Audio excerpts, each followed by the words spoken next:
What's going on, everyone? Hope everyone's having a great start to their week. You're listening to the Wildcast podcast right here on Apple, Spotify, and also Tucson.com, where you can find the video version.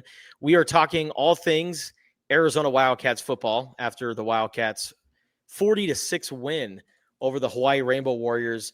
And you know what's crazy, Lev, is that I feel like, before we really get into the mailbag, because that's pretty much what we're going to be doing. Every single start to the week, we're just going to answer your mailbag questions. It seems like people are more interested in the mailbag now that the season is started. So I'm excited for this podcast that we're going to do at the start of every week. But Lev, overall, just quick thoughts on the game on Saturday, because I feel like Arizona won by 34 points, but I agree with running back Quincy Craig, who had a great game. I feel like Arizona could have put more points on the board. I feel like there was a lot left on the table, a pretty average game. I mean, defense really stepped up, but I think offensively they really left a lot on the table. And I give it a solid B game for Arizona, but definitely encouraging that they could have one of these kind of games and still win by 34 points.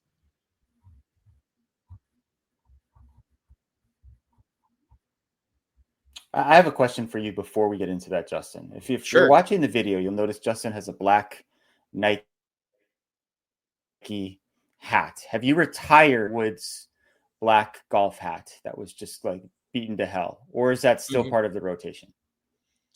Oh, it's still part of the rotation, but it's definitely more like when I go play golf, like when I know I'm going to sweat. That's the hat that I wear. I see. Okay, just checking. Sometimes a hat or a t-shirt, it reaches the point of no return, right? And they kind of have to be quote unquote retired. So I was just curious about that. So yeah, I'd say the one thing that kind of worries me about the opening performance is that it had that kind of like hit or miss element to it on offense, which was kind of unfortunately a trait of last year's team, right? It was kind of like a big play or nothing. There weren't a lot of sustained drives. I would say I would be encouraged by the fact that they had 6 red zone opportunities, which is a weird stat to cite, but they were like next to last in the country in red zone opportunities last year because they so seldom drove the ball down the field. So that's good. They averaged 6.1 yards per play in this game, that's pretty good. And that includes, kind of some junk time at the end. It's a victory formation, etc.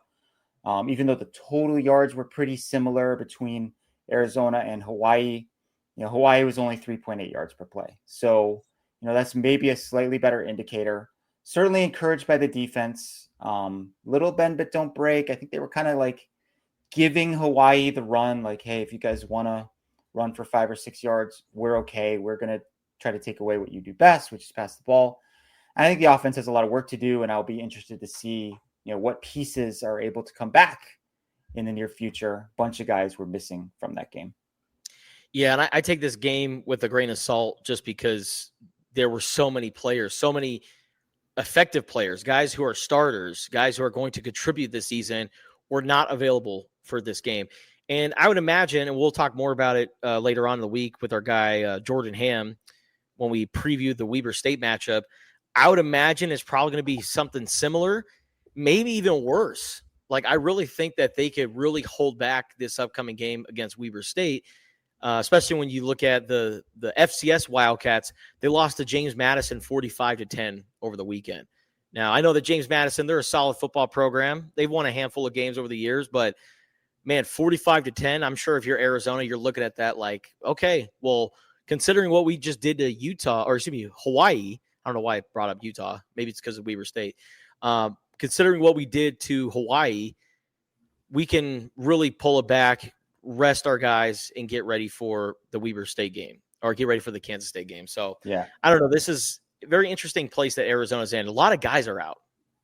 Yeah, so we're recording this on Monday morning before we talk to Brent Brennan for his weekly Monday afternoon press availability. But I can tell you exactly what the message is going to be this week.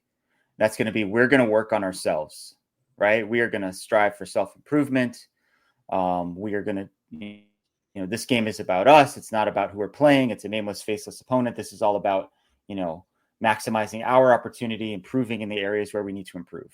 And I think that's probably a smart mentality, right? I mean, you don't want to just treat this game as an exhibition. You want to go out and dominate and play the best you possibly can. And I think I wrote this in my 5 takeaways. If anyone's on the fence injury-wise, they're probably not going to play this week, period. Now, if it's someone who's coming back from a long-term injury, like a Traden Stukes or a Rhino Tapatotai, and they're not like really at risk of re-injuring, maybe you throw them in for a little bit just to get their feet wet before the Kansas State game, which is just 6 days later. But I will say this. I love the identity Arizona had in this game. And you wrote about it, Lev. I wrote a little bit about it. They ran the football hard. I mean, 4 different players scored touchdowns, which hasn't happened in a few years. And the fact that defensively, the defensive backs were making some big hits. Tay Brown got an interception. The defensive line was getting in the backfield and really suffocating Micah Alejado and making sure that he wasn't going to get out and run and make some plays and make some throws with his arms. Now, there were obviously make throws with your arms, but there were some times where Hawaii, it was like a death by 1,000 paper cuts, man. Like it was like they were just slowly moving down the field. But the thing is Arizona really made the plays when it counted. They came up with a big takeaway or a big stop. Even though Hawaii had a few good drives, I think all in all, Arizona's defense really came out and set the tone for the season. I mean, Arizona, they only had 16 takeaways last year in the entire year. And they come out and they have 5 in the first game. Good stuff there from the defense, good stuff from the running game. And these are stuff that you can build on. And then I'm very confident that Seth Doege, the passing offense, and these guys are going to get right. And I think we'll see definitely a more complete version of Arizona here in a couple weeks. You would like to think so, right? Like, let's say you get Rhino back, you get Chris Hunter back, you get Chris Hudson back. Maybe it's a little different looking offense then, but I like the approach that they took against Hawaii. Like, they needed more balance last year. They were never really able to get to that point. The offense was broken. We've talked about this a million times. They were losing in games. Seth Doege, I know he had a running quarterback at Marshall, so maybe that skewed the statistics a little bit, but he seems like he understands the value of the running game. I just feel like it can set the tone for everything else that you do if you run the rock, and I sincerely hope that they stick with it for the rest of the season. All right, Lev, let's get into it. Mailbag questions. I know you got a lot. All right, we'll start with mine, and then we'll hit yours. This one comes from our mutual friend, Brett Berry. I have appeared on the podcast with Brett and his pal, Adam Green. This one is, will the Big 12 be as chaotic as it was last season in terms of expectations versus reality of who is on top and who is on bottom? And does chaos favor Arizona more than most programs in the Big 12? I would say that there is definitely an element of unpredictability to this conference that maybe doesn't exist in the other conferences, because in each of the others, there's a couple teams at the top, right? Like Ohio State and Penn State in the Big Ten. You've got Clemson and Miami, and maybe Florida State in the ACC, in the SEC. You've got Georgia, you've got Texas, even though they lost this first game. I'm sure Alabama will rebound to some degree.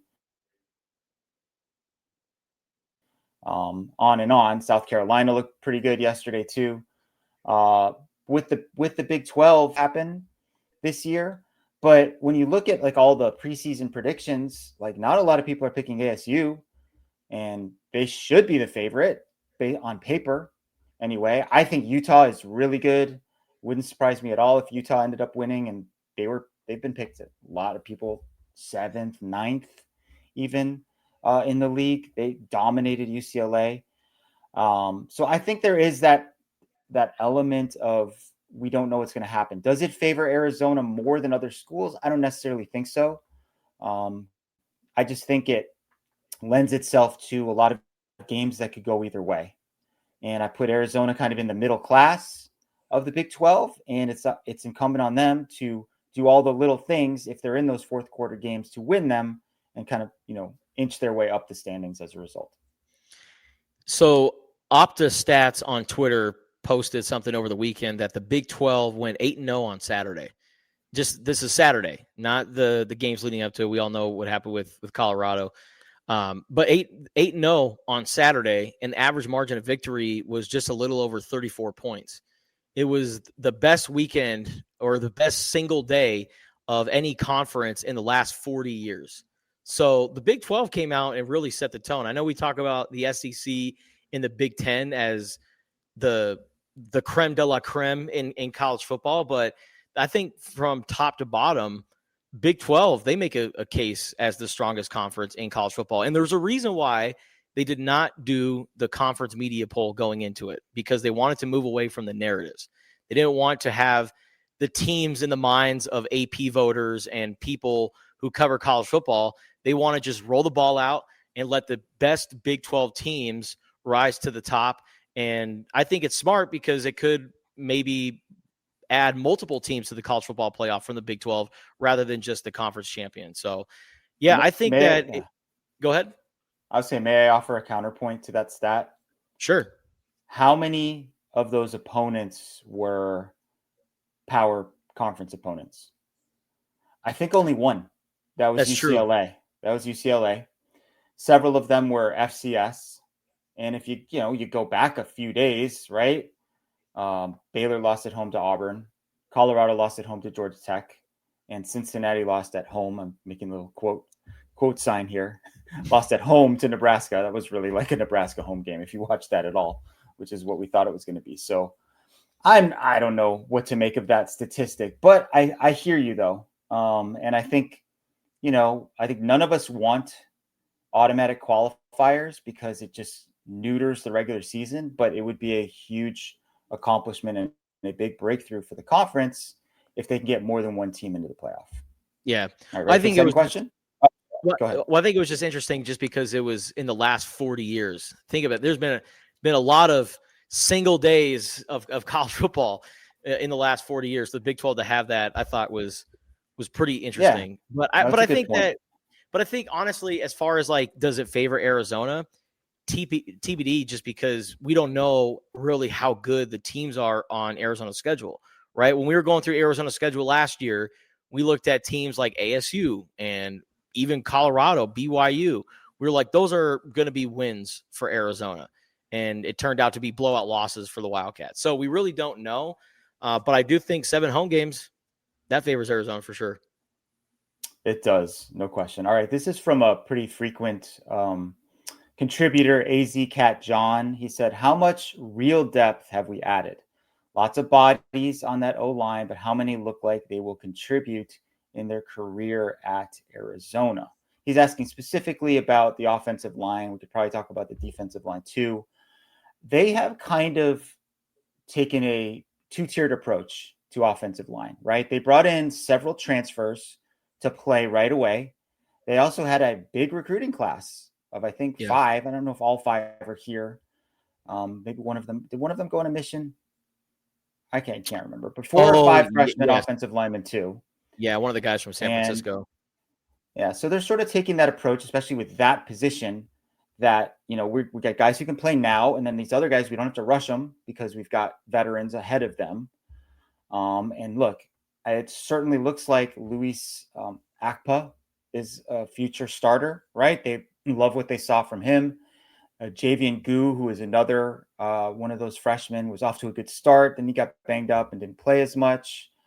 Sione Tohi is another one that they really liked a lot, right? Coming out of high school. So I would say that they put a lot of resources into making the offensive line better.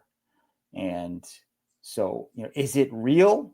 I mean, that kind of remains to be seen. We'll see what it looks like, against Kansas State, and, whether some of these guys who are probably going to redshirt this year are able to step into starting roles next year, or they feel like they have to go back into the portal. But I would lean toward yes on that front. Yeah, Louis Akpa, he's a guy that has been getting second team reps at left tackle. There's a good chance that if Ty Buchanan goes down, they could move Tristan Bounds over, or Rhino, or whoever, whoever's the kind of that swing tackle role. Like, Rhino's going to start whenever he comes back. But, if he takes Tristan Bounds' spot at right tackle, if something happens to Ty Buchanan, do they move Tristan Bounds over, or do they put Louis Akpa in? And they're very confident in a guy like Louis Akpa. They said when he first started, man, he got blown up. He did not really look sure of himself. And ever since that first day of training camp, he has been one of Arizona's top freshman offensive linemen. So they have a very bright future at that spot. But, at a position like the offensive line, you need as many practice reps, as much time in the weight room as you can get before you're really thrown out there. Allow these guys to develop their body, get stronger, add to their frame. And then for some of these guys, they also got to get into more game shape, right? They came into Arizona, well over 330 pounds, and now they got to lose, kind of some of that baby fat and be in shape to play in Seth Dagy's offense. So I think that, yes, they do have depth. They have 20 bodies on the offensive line, and it's not just 20 big body players just taking up space.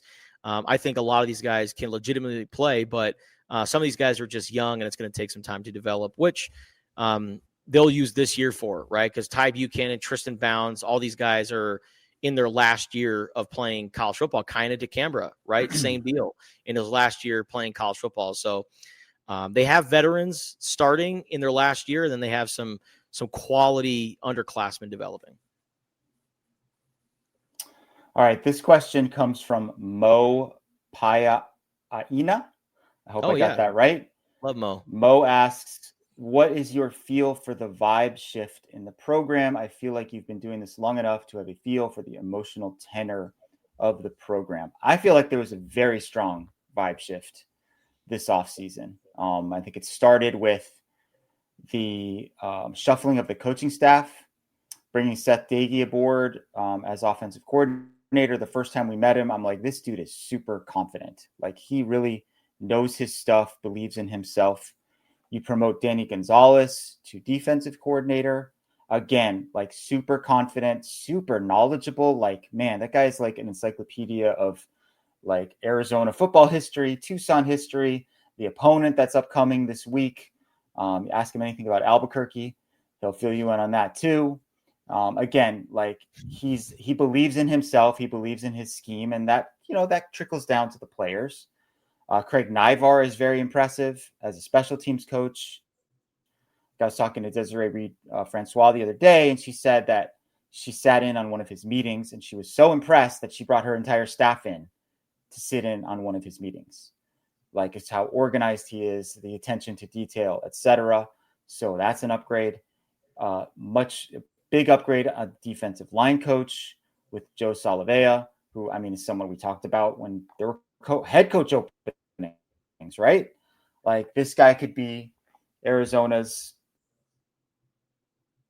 head coach or defensive coordinator, and he's the defensive line coach and assistant head coach now. And then I think Brent Brennan himself has sort of decided, like, hey, I'm going to be me. Like, I'm going to coach the way that I've always coached. I'm not going to, as I think he put it himself, and I'm not going to kiss anybody's ass at this point. Like, there might have been some of that going on last year when they were so much in that mode of, like, we can't upset anybody. We can't insult anybody because they might leave, right? It's sort of like, hey, we, like, one of his big mantras, right? It's been, we want guys who want to be here. So I think the vibe shift has been significant, and it's also meaningful. Yeah, the vibes are immaculate at Arizona Stadium right now, the Lowell Stevens football facility. Because if you, honestly, you look at what happened last year in that disaster, and then you look at how they approach every day in practice, how they are communicating with each other, how they just hang out with each other. Like, the team is just in a much better place. And like you said, Lev, like, he came in and was trying to maintain the momentum from 2023. He wanted to keep it all together, and he didn't want to lose that magic that they were able to generate. and he was coddling everyone, trying to, keep the pieces together. Well, then eventually the whole thing just collapsed in 2024. So he was like, okay, the Lego set has been completely destroyed. Let's put the right pieces in place so we can build it the way that we want it. And they went out and they got the right coordinators, Seth Dagey, who's an up-and-coming play caller, a guy who's a brilliant offensive mind. Interesting that he's in the booth rather than on the sideline, which I was like, whoa, really? I mean, he wants to see the whole picture when he's up there calling plays, and he's talking to Noah. He's the guy who's in the mic talking to Noah for the player to coach communication. Seth Dagey's a great offensive mind. Craig Nivar is so detail-oriented and so passionate about teams. They needed someone like that. They didn't need a position coach who was, he's also the special teams coordinator. This is a guy that's dedicating his whole energy towards that. And I thought that was a pretty a solid component to the win on Saturday, right? When you look at just kind of like sequence football, the Arizona got a stop on defense. Jeremiah Patterson returns it 47 yards, whatever it is. Arizona scores a few plays later. That's the kind of sequence that we didn't really see last year. And so I think all the coordinators are perfect for that job. And I think the players, the guys who are here from last season's team, they want to be a part of this culture. They want to right the ship. And then the guys that they brought in are their kind of guys. I know we talk about OKGs when it comes to the Rich Rodriguez era, but the guys that they have in that they added, the 61 newcomers, these are the kind of players that Brent Brenner wants. So, yeah, I think that this culture, this team is in a much better place than it was last year. And Brent Brennan, like you said, is no longer kissing ass. Yeah, and the question, of course, is can they win enough games to keep this going? Yeah, for several years into the future, right? And I think they can, and that kind of gets back to the first question about the wide open nature of the Big 12. All right, I got one more for you, Justin. This one comes from Blue Sky. I don't post a lot on Blue Sky, but I often will post links to our stories over there, so you can find me on Blue Sky. This is from a guy called Steel is Real, Steel. Steel is Real. And it's kind of a thread, and it's pretty interesting. All right, so you're gonna like this one, I think. All right, he said, "I think it's time to ask the question: is Fifita an issue, and has he been really since last year? I think this could become a Shakespearean situation where a coach whose main success was keeping a QB who he may have to axe to keep his job is a real possibility. I'm not joking. This could be a crazy storyline this year, and the what if." Noah just bolted to Washington and how much more rope Brennan would have had that actually happened. I really think almost every single person involved is perhaps leaning toward I should have, depending on the next 4 weeks. Wow. So he is basically asking like, hey, is Noah not that good? I mean, I think that's sort of the premise of this, right? And is he in some shape or form holding the team back? I am not ready to go there. No. I know he did not play a great game on Saturday and didn't have a great season last year. I think he may have been a little bit too pumped up. He may have not totally been used to some of the guys who were playing, right? Like Isaiah Mizell, for example, like he had the most snaps of any wide receiver in that game. There's no way, shape, or form that any of us would have said that based on training camp. Not that Isaiah Mizell isn't good, but he's young, right? And he was definitely second team or maybe third team.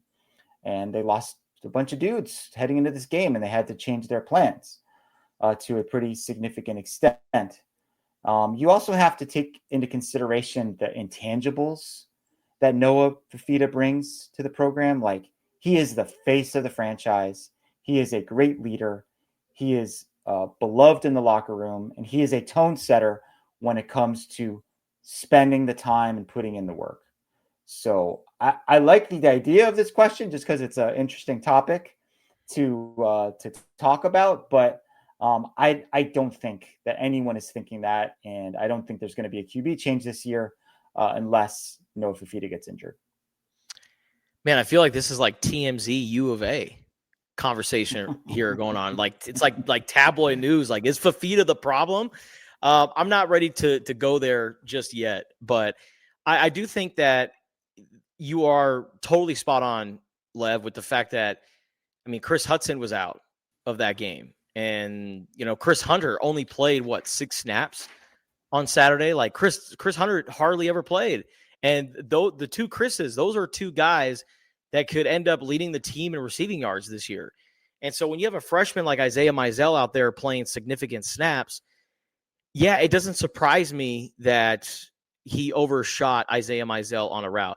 But you can also make the argument that Isaiah Mizell could have caught that pass too, right? Like there were, also some drops from Arizona's wide receivers. So I don't know. I think that deep shot was Gio Richardson. I think you're talking about that one down the near sideline. Well, no, there was Gio Richardson. Well, no, there was another one in the first half where it was kind of near the sideline, and Isaiah Mizell like tried to reach out over it, but there was a defender in under coverage, and so Noah tried to. Brent said he tried to make it like a top shelf throw, and it was just over Mizell's reach, but like it went off the fingertips of Mizell or went off his hand. So like you could make an argument that Mizell could have caught it, but these are freshman receivers. And so, yeah, it doesn't surprise me that there were some connection issues. Now, if there were connection issues and Arizona couldn't run the football, then we would have some problems. But the fact that, they're working out the kinks and they're trying to get these other guys in the mix, the fact that they could rely on the run game and that was pretty effective for Arizona, I think was really a good step forward or a positive sign for the Wildcats. But as far as like Noah Fafita being bad, I mean, he had a rushing touchdown. He made a few plays with his legs, which is something that we were talking about going into the season. So, no, I think that first game with Seth Dagey, they're getting used to each other. I think you're really going to see a more polished version of Noah coming up here against Weber State. And then, if this upcoming Saturday goes the way I think it's going to go, you're going to see a lot of Braden Locke and a lot of the other backup quarterbacks and not so much Noah. Yeah, and I think Noah was 4 for his last 4, I'm pretty sure, in that game, which is a positive sign. And maybe the reason that they kept him in the game as long as they did, they're like, hey, we want some, positive vibes from our QB1 coming out of a game where he kind of struggled a little bit. So, yeah, that is. All right, what you got for me, Justin? All right, let's get into my side of the mailbag. And we probably won't answer all of these. We are going to answer all of these on Spears and Ali on the radio show on ESPN Tucson weekday mornings, also the Spears and Ali podcast. So we'll answer all of these for sure on the radio show, but we'll answer a good chunk of these. We appreciate you guys for submitting these, seriously. All right, this one comes in from number 1 Parker Jackson Cartwright fan, Mateo. Mateo asks, who do you think will be the biggest piece of the offense this year outside of Noah Fafita? Man, I think that if we're talking about receiving, I think that it's going to be Chris Hunter. When it's all said and done, I think he's just going to be the most solid receiver, if he could stay healthy, of course. I think he's going to be the most steady receiver. Trey Spivey might make the more notable plays. We saw it on the first play from scrimmage on Saturday where Noah threw into triple coverage and Trey Spivey came down with a very impressive grab. But I think when it's all said and done, I think Chris Hunter, he's a good outside receiver. You can move him inside. I think he is, one of Arizona's most versatile receivers. So I'll probably say Chris Hunter as the top offensive weapon. What about you, Lev?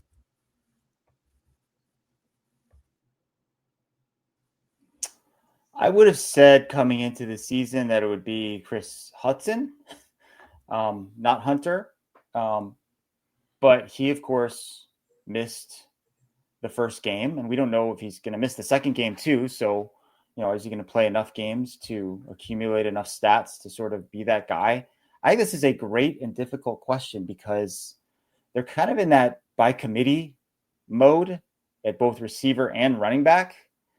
I think I was pretty surprised that Ismail Mahdi played as little as he did in this first game. I mean, Kedrick Ricino and Quincy Craig were pretty much 50-50 and probably ended up like 40. But Yeah, this is a hard question. I thought Trey Spivey had a great camp, but he didn't have that many targets in the game. They Yeah. also only ran 56 plays in this game, which is really strange because they had so many big plays, so many turnovers, where they get good field position or whatnot. So tough one. Hunter and Hudson probably would have been my top two choices, and then they, did nothing or didn't play at all in the first game. So I say that one's TBD, but maybe something that we'll revisit in a few weeks as things play out a little bit. All right. This one's an email question. This one comes in from nice. Arizona Joe. Appreciate you, Joe. He was like, I don't do X, so here are my questions. I love you, Joe. He's talking about the social media platform, not the yes, the drug. No. Right. Okay. Just checking. I don't know. Maybe he does. Maybe he does do X. I don't know. It's like I don't do either forms of X. Okay, good. Both the social media good for you, and Joe. the drugs. All right, Joe. Thanks for submitting your questions. This one is he's got actually a few questions. This one, the first one is defensive coordinator Danny Gonzalez believes in pressure and zone blitzing. He had defensive ends dropping in coverage versus Hawaii. You may have noticed Trey Smith played mostly all stand-up with just the tackles having a hand on the ground. It's a good observation, Joe, and that's just kind of the maniacal mad scientist that Danny Gonzalez is. And, some of these guys, they come from linebacker, more athletic backgrounds. Like Trey Smith, when he first got to college, he was really skinny and really athletic and has put on weight. So these guys are athletic enough to drop back in coverage. And, Trey Smith made some impressive plays. Like I remember there was one play where it was like a dump off pass or maybe even like a little screen. And Trey Smith tracked down the ball carrier and made the play before the guy could pick up the first down. So Danny Gonzalez did a really good job of diagnosing really what his guys can do and put his players in position to make plays. When I was looking at the PFF grades, and these change over the course of the week, I think they watched the game 2 or 3 times. Trey Smith was the 6th highest ranked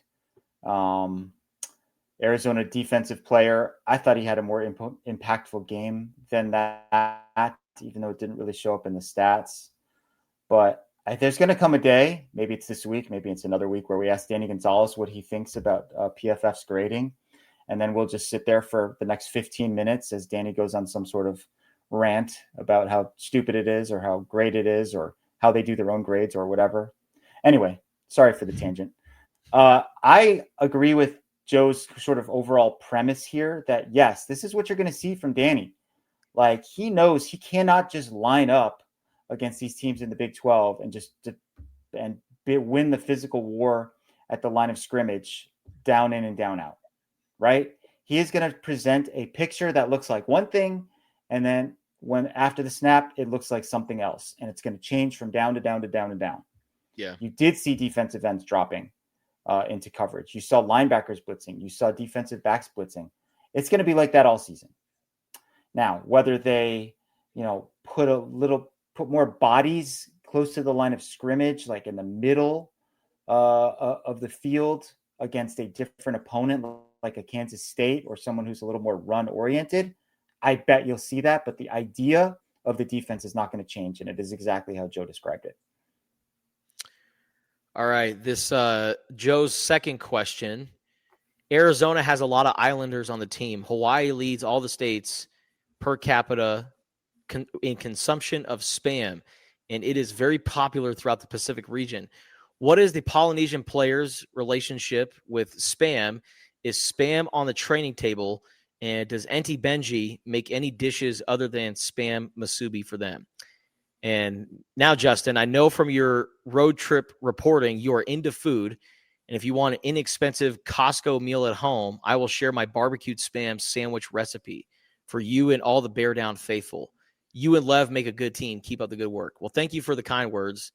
I will take you up on that barbecued Spam recipe because Spam is good. And Auntie Benji makes some really good Spam musubi. And Auntie Benji, she is like this Polynesian mother of all the Polynesian players at the U of A, or a relationship that she started a few years ago. And now she has a nonprofit group called Lanu Legacy Foundation that empowers Polynesian student athletes and kind of shows them life outside of their sport, which I think is a really cool deal. I wrote a feature story on her and the Lanu Legacy Foundation on Tucson.com. So check it out there. She makes the Polynesian players not just spam musubi, but teriyaki chicken, teriyaki beef, and garlic shrimp, and mac salad, and all the great Polynesian food, chicken katsu as well. Like, she goes all out when she makes food for the players. But as far as spam for the team, believe it or not, they do. I wrote a story on the chefs of Arizona football, Danny Perez and their team, and they do have spam up in Bear Down Kitchen where they make food for all the players. So if the Polynesian guys want to come up and get some spam with their eggs or something like that, they have it on deck for the players, which I think is really cool. Someone else other than Joe has brought this up to me in the past, is why don't any of these players have NIL deals with Spam? Whoever makes spam? I don't know if the name of the actual company is spam, but it feels like it would be kind of a natural thing, right? To sort of bring it all together, some definite potential corporate synergy there. So I don't know, maybe we'll see that sometime in the not too distant future. Should be noted on the Hawaiian, food front, that Solid Grinds food truck is going to be at Arizona Stadium throughout the season.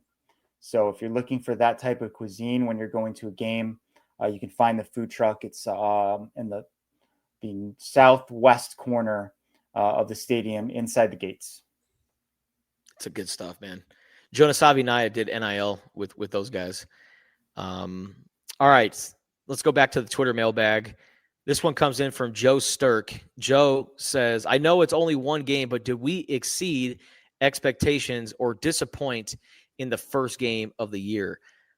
I don't know. Yes and no. Like, offense. Yeah. Because, I mean, the fact that they had an okay game and they still won by 34 points, I think says a lot. It really does. And I think that they're going to really dominate Weber State. Like, I think it's going to be one of those kind of games where you might consider taking Noah Fafita out at halftime. Like, I think that's, now, knock on wood, we'll see what happens, right? Because I thought they were going to kill NAU last year. But, yeah, I feel like the fact that they didn't really do too much in the passing game, but they established the run game. They played really physical on defense and created a bunch of turnovers, 3 picks, 2 forced fumbles. Like, defense really showed out. Run game really showed out. But, man, there was a lot left on the table. So, yeah, I think that they exceeded expectations, but I don't know. There were also some things that definitely needed some work. I mean, they don't win a lot of games by that kind of margin against FBS opponents, period, point blank. Hasn't happened that much in recent years or over the years. So I think that is definitely a positive. I think the margin of victory exceeded expectations. I would say the defense's performance overall, especially with Traden Stukes and Riley Wilson not playing, I think that exceeded expectations. Even though they scored 40 points, I'd say the offense was maybe a little disappointing. Just thought the passing game would click a little bit better than it did. So, hey, you know what? The best scenario for a team, and coaching staffs love this, when you get a win and you have a bunch of things to work on. And that is exactly the scenario that Arizona finds itself in as we head into week 2. All right, I got a couple more for you, Lev. This one comes from Jacob Arose. Jacob asks, what do you and Lev see as the reason for Noah's shaky pass performance? Injured weapons, grasp of the offense, trying to do too much? I would say maybe a little bit of both. Yeah, right? Like trying to do too much. We saw it on that Trey Spivey play, right? Chris Hudson and all the other guys that we mentioned were banged up. Even Kean Burnett at tight end, he was not available. Tyler Powell went out after the first play of the game. So, I mean, they were shorthanded as far as pass catchers go. And then Noah also, made a couple throws that, were a little risky, right? Turnover worthy, if you will. And so, yeah, I'd probably say all of the above.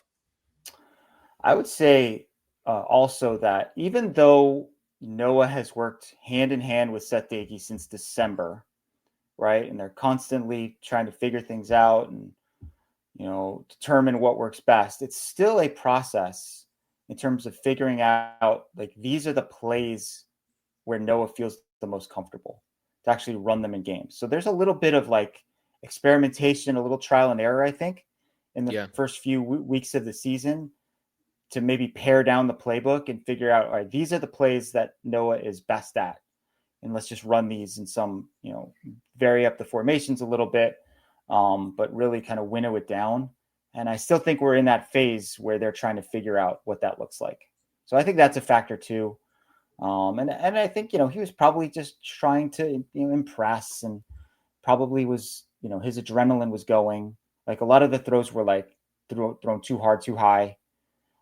Like, I'm sure some of the messaging from above, and we'll talk to, and when I say from above, I mean Seth Dagey up in the booth, was, hey, just relax, right? Just relax, calm down, just breathe, play ball. We'll talk to Seth this week and get his assessment too. All right, lastly, and then for all the other ones that did not get answered, we're going to do it on Tuesday's episode of Spears and Ali. You can check out the Spears and Ali podcast for that full mailbag. But this is a fun one, Lev. This one comes in from Surf Hunt 69, and Surf Hunt asks, Scooby is volunteering to be involved in the turnover sword celebration. What are we doing? And I agree with him. I agree, because Scooby Wright on Twitter he volunteered and said, hey, what do I got to do to be the guy that delivers the turnover sword to the guys to celebrate a turnover? And I'm thinking about it. I'm like, man, all you got to do is ask, I think. Right? Yeah. And you asked, so Scooby, you want to come back to town and do that? Because I'm sure they'd be happy to do that, which I think is fitting, because when you think about it, I mean, one of his top plays as a Wildcat was stripping the ball away from Marcus Mariota on the road in Eugene. So, yeah, a guy who's got a pretty significant turnover in Arizona football history, have him be the swordsmith and deliver the turnover sword to the guys. So there will be games, if he does this, where there won't be any turnovers, and that would be sort of a disappointing outcome for him. But if they do this, they should bring it back this week against Weber State, because there probably are going to be some takeaways. Just my question for you, Justin, is like, should he have some sort of a special outfit to do this? Like a knight? I mean, should he, like, I don't know. Like, I don't know if should he dress like a knight or something of that nature? The sword it's not like, it's not like Arizona's mascot is a knight or related to sword smithing or sword playing or sword fighting, but the sword itself is cool because it kind of like looks like a saguaro, right? With the way the handles are. So it sort of ties in to the whole thing. So I don't know. I'm sure, Scooby's got a little, like, he's got a little showman to him, right? Like, I feel like he would come up with something. Oh, like maybe a Macho Man Randy Savage like type? Minimally like face paint, like he's ready for game day. Braveheart. So some yes, exactly. Something of this nature. Yes. But I think this is a great idea. I'm all in. Yeah, like a Macho Man Randy Savage, maybe a cowboy type of look for Scooby. Like, I don't know why I imagine him with like a cowboy hat and the Pit Viper glasses. See, this is exactly what I'm talking about. Like, it can't just be Scooby over there in like a t-shirt and shorts. Yeah. Right. If we're going to do this, let's go all out. I like it. All right. We appreciate you guys for participating in the Monday mailbag. We'll answer more of the mailbag questions coming up here next week, and also on Spears and Ali. Lev will put out the cat signal or the bat signal on Twitter later on in the week, and he'll get some more of your mailbag questions. Make sure you submit those, because Lev writes about it in his stories leading up to the game. So if you want to get spotlighted on is it Levitt on the field? Man, yes, sir. Great call, man. Yes, sir. Make sure hey, don't forget, everybody, we have 2 podcasts a week. Yeah. We'll have another one coming up that'll probably come out on Thursday. We'll bring in our pal, Jordy Ham, to do Big 12 picks, which was a roller coaster ride in week 1. Justin will go over all of that. I don't want to go over it. And that is a super duper interesting slate in week 2. It is like a shocking number of like really compelling games for us to get into. So that'll be a really fun show. I will say this, little teaser here. My upset of the week, my big hot take, let's just say it involves a cowbell. Let's just say that. All right. We appreciate you guys for listening to the Wildcast podcast on Apple and Spotify. Also, the video version on Tucson.com. For all the coverage of Arizona Wildcats football this season, go to Tucson.com and download the Wildcaster mobile app.